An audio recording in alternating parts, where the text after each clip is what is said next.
Let me begin by thanking the men and women of the United States military for their service and their bravery. I recognize that our service members have performed with extraordinary courage and tactical skill, and they've done incredible things that our country has asked them to. Their professionalism and selfless service are not in question and never have been. What is in question is the purposes and the strategic direction of this war. Mr. Hegseth, as Secretary of the Department of Defense, you are ultimately responsible for the conduct of the Iran war. Any unvarnished review of what is happening right now in the Middle East would reveal a geopolitical calamity, a strategic blunder resulting in worldwide economic crisis. The result of Trump's war of choice is a serious, self-inflicted wound to America. It will take years and a new administration to recover from the grave damage to our standing in the world, as well as our economy and our military. We must remember that 13 Americans have been killed in action, hundreds wounded, and thousands of civilians killed, including more than 100 school children. The risk of this conflict was foreseeable.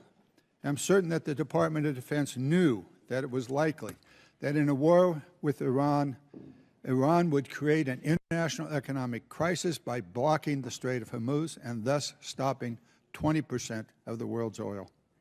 Was this existential threat considered? Apparently not.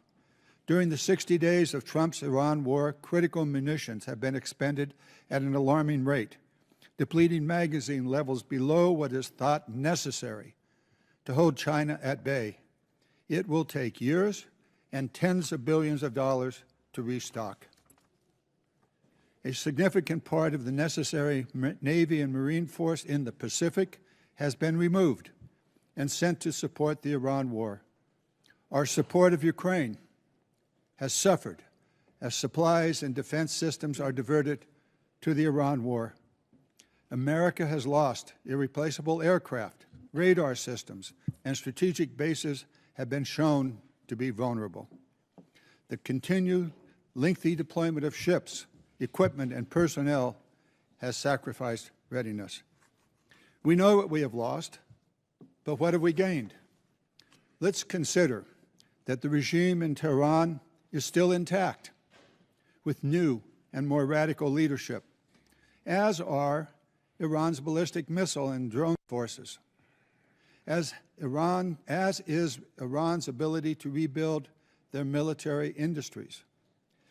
Also, as is Iran's coordination with China, Russia, and North Korea, and Iran's ability to choke off global energy supplies, and their stockpile of highly enriched uranium, which they only built after President Trump shredded President Obama's Iran deal in 2017. Secretary Hegseth, you have been lying to the American public about this war from day one, and so has the President. You have misled the public about why we are at war. You and the President have offered ever-changing reasons for this war. You've misled the public about the progress of the war. While the military has executed this war with tactical success, the strategy has been an astounding incompetence, doing immense economic damage. You and the President offer ever-changing reasons for the war. You have misled the public about the progress of the war. While the military has executed this war with tactical success, the strategy has been an outstanding example of incompetence. This war of choice is a political and economic disaster at every level. Despite the President's promise to lower the cost of living, gas prices are up 40%, and inflation is soaring so much for lowering the cost of living. The President has got himself and America stuck in the quagmire of another war in the Middle East. He's desperately trying to extricate himself from his own mistakes. It is in America's and indeed the world's interest that he succeed in that. Thank you, Mr. Chair, and I appreciate you gentlemen for being here today and for the opportunity to have a face-to-face conversation with each of you. I have many questions and unfortunately need to start with some that disturb me, Mr. Secretary, from your opening remarks. In your opening remarks, Mr. Secretary, you reserved more words and more time and more vitriol to condemn Democrats than you did for Xi and for Putin combined. It's pretty telling to me that you decided to use your words and your time for that. It turns out that Democrats, even Democrats in Congress, are patriots as well. We serve in our uniformed services, we admire and love our uniformed services, and we love our country just as much as Republicans do. In fact, in this body, I and Representative Bacon, who you just spoke to, led the junior enlisted pay raises that you now sit there and laud as and take credit for. We led the closing of the BAH, which then you ended up poaching and using for other things. This body led and authorized Ukrainian funding that is now being withheld. You also, in your opening remarks, strangely admonished us here for not being patient with the results of your 2-month war, a war of your suggestion to this president, a war of your choice, a war you executed without congressional consultation. And so it shouldn't be shocking, sir, Mr. Secretary, that we have questions. Indeed, it's constitutionally our right to do so. So to be clear, despite a brilliant performance by our men and women in uniform, despite thousands of tactical successes, Iran still has nuclear material, still has air defenses, still has small boats, and still has the Strait. So despite the fact that your recent comments indicate that operations appear to be finished, there clearly is more work that needs to be done. As mentioned, today is indeed 60 days. So, Mr. Secretary, how many more months, just order of magnitude, do you think that you're going to need to be able to conclude operations successfully? And how many more billions of dollars do you think you're going to ask this body for? And the next thing that you mentioned in your opening remarks, Mr. Secretary, is that you called on, which astounded me, examples of the Afghanistan war, the Iraq war, and the Vietnam war. Those are stunning examples to me of something that didn't go our way.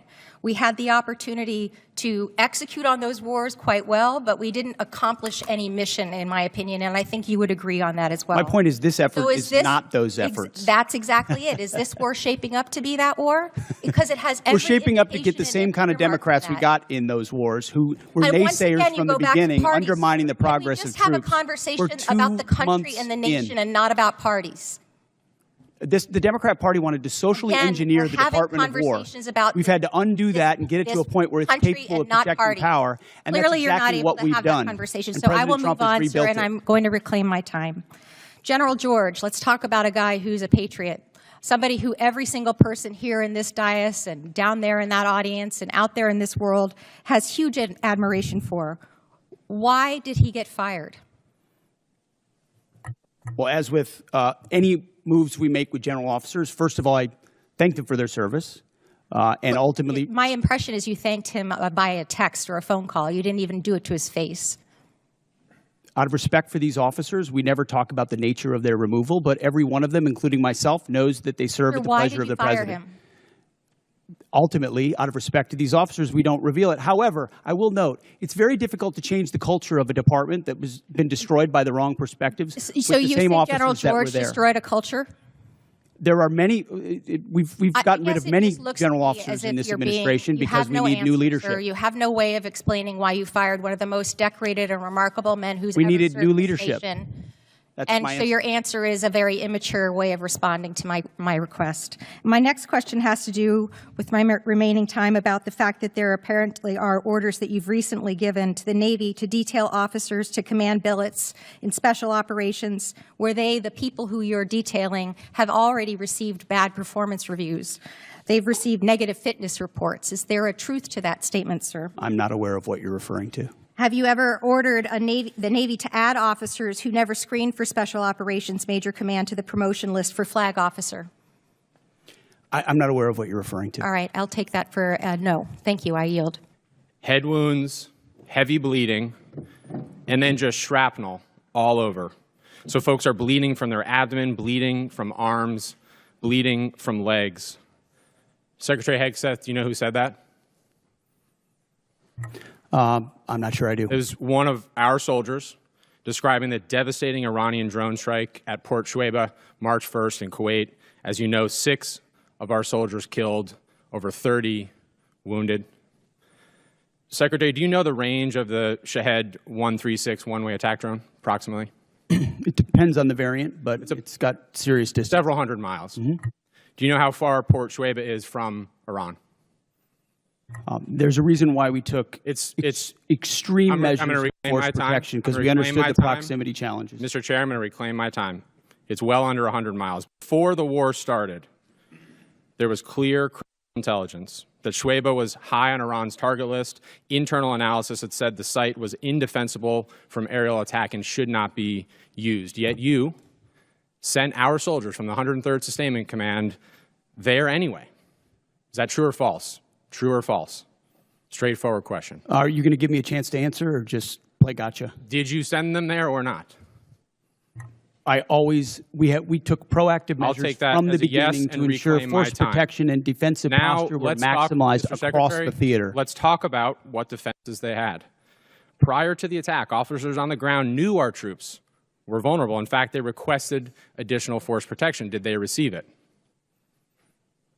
Wherever humanly possible, force protection and counter-UAS was always made available. They did not.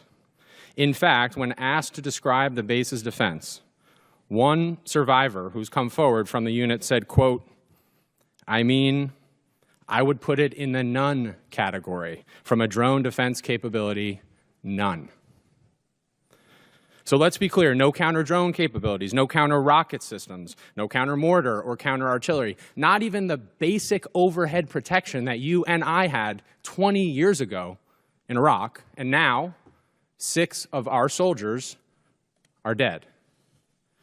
The next day, you downplayed the attack. You said it was a squirter that squeaked through fortified defenses. But since then, thankfully, brave survivors have come forward to set the record straight. One of our surviving soldiers told CBS, quote, painting a picture that one squeaked through is a falsehood. Another said the unit was, quote, unprepared to provide any defense for itself. It was not a fortified position. Another survivor said the building's protection was about as weak as one gets. Secretary Hegseth, that is obviously in direct contradiction to what you said from the Pentagon podium the next day. So are you saying that these soldiers, our soldiers who survived this horrific attack, are lying? What I'm saying is before the commencement of the conflict, we put in maximum defensive posture we could. That's a direct contradiction. We moved 70 to what they said. In this directing. Can I speak, or are you just going to monologue falsehoods all over the place? It's not a falsehood. We moved 7,500 troops off of the X based on the intel. Stop. Based on the intel. Stop. Reclaiming my time. Because you yell doesn't make you right. Just because you yell doesn't make you right. I'm reclaiming my time on behalf of these survivors. You just said what they said is a falsehood. There's a much larger picture. True? There's a much larger picture at play here that included integrated air defenses, bunkers, moving people off the X to ensure that they were not part of the target. We moved those troops and all across the theater, thousands of troops off the X, off of their bases, because we knew what Iran was going to try to strike, and we knew there could be a tragic moment. There could be a tragic moment where something could get through. Of course, that's the consequence of conflict, and we remember those 6 every single day. I want to finish. But don't play games with. I'm not playing games. I want to finish with one more quote from a survivor of the attack, and I put this on the record. Telling the truth is important, and we're not going to learn from these mistakes if we pretend these mistakes didn't happen. Secretary Hegseth, those soldiers told the truth. Those soldiers are braver than you are. I commend them. They are asking for accountability. They deserve accountability, and I'm asking for the same, starting with you. And as I said a year ago, you need to resign immediately. I commend them.